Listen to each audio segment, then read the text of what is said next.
केहू देव न हो दुनिया में कैलाशी जाइसन कोनो धाम न धरतिया बकाशी जाइसन।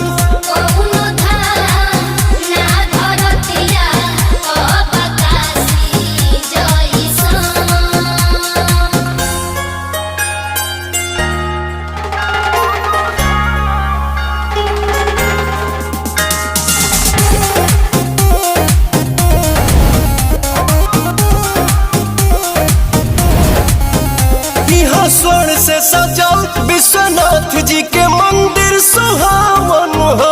88 गो घाट बहे गंगा जी के धार जहाँ पावन हो। यहाँ स्वर्ण से